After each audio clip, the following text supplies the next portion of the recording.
Let me say something seriously. I came here for 2 or 3 reasons.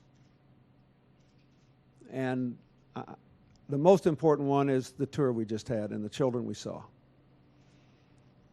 The children of America, and therefore the future of America, are facing a lot of big challenges. One you heard Maria talk about. The health of our kids is not so very good now. We have more childhood obesity. We have adult onset diabetes among children for the first time ever. There's a lot of reasons for this, and a lot of us are working to change it. But one thing is that too many of our young people don't feel that they have alternatives to whatever rut they're in, whether it's a good rut or a bad rut. Second thing is we're not producing enough scientists, engineers, and other people who will put in place the building blocks of the 21st century future in America.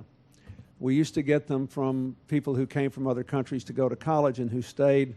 Now they can get educated elsewhere, or they can go home because their countries are growing. But you look at these kids here in these blue shirts. And listen to this one little factoid here.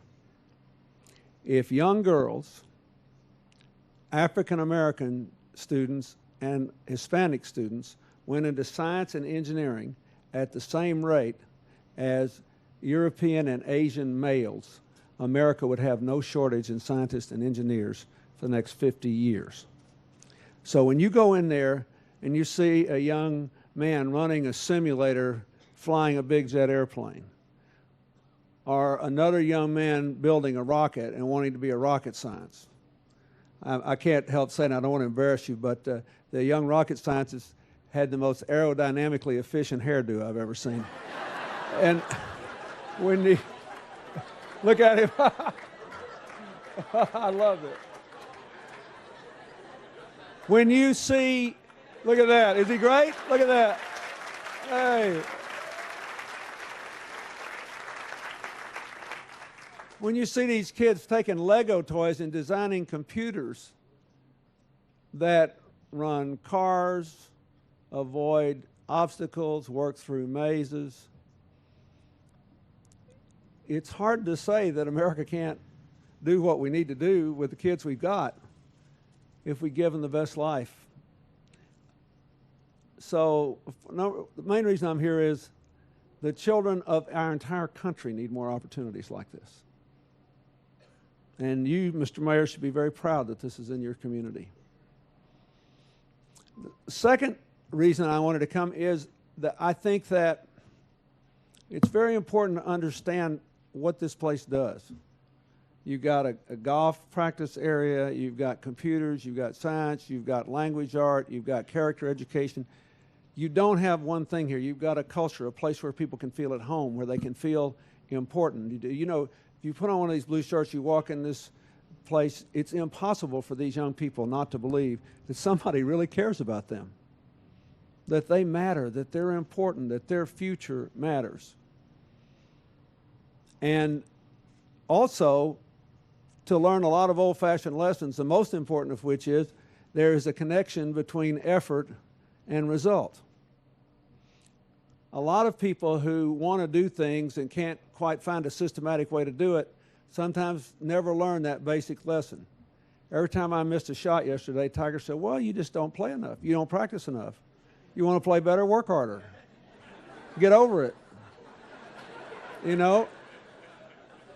But you're laughing, but I'm just telling you, people who don't have organized lives, people who don't have mothers that make them show up on time, people that don't have a structure, or people whose parents are overwhelmed by the economic challenges facing them, or who can't control what happens to their kids when they walk up and down the street.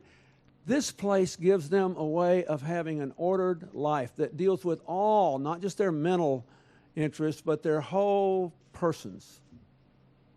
It's really important.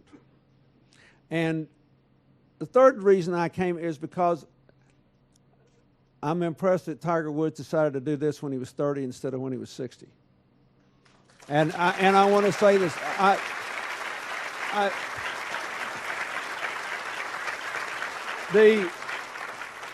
It's important for us to understand that there has never been a time in all of history when private citizens had more ability to do public good. If they're willing to take their resources, do intelligent things, maximize the use of technology, and bring in partners. I see it all over the world. The rise of the so-called non-governmental organizations are just an extension of what Alexis de Tocqueville thought was smart about America and wonderful in the 1830s when he was trying to say what's the difference in America and the European countries that he had traveled in. And he said, these people have a volunteer association for everything. If there's a problem, the citizens go out and try to figure out how to solve it. And we know now that there will always be some challenges in our society that the private market won't cure and the government can't reach.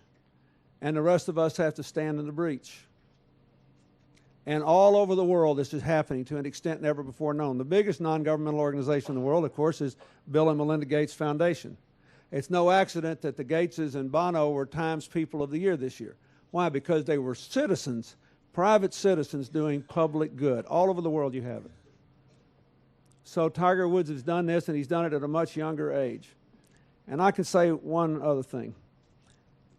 I was the youngest governor elected in 40 years when I was elected at 32. And I was a good governor and a political failure. It is hard to have great gifts and bring them to bear in the public eye under enormous pressure when you are young. It is a very difficult thing to do.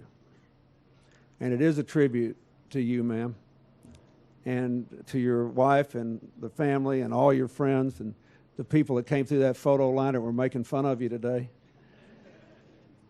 that somehow you have been able to amass these stunning, unprecedented records and still keep hold of yourself well enough to start giving back at this point in your life.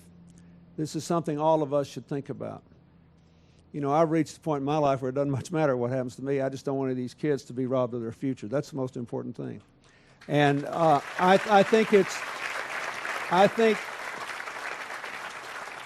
think this extraordinary, still young man with his unprecedented gifts has decided to do something that all of us can do too.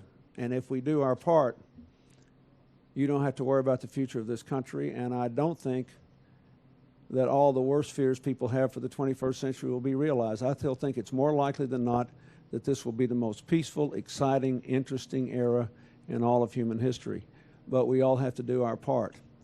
And today we have seen in a very beautiful and moving and hopeful way that Tiger Woods has more than done his. Ladies and gentlemen, Tiger Woods.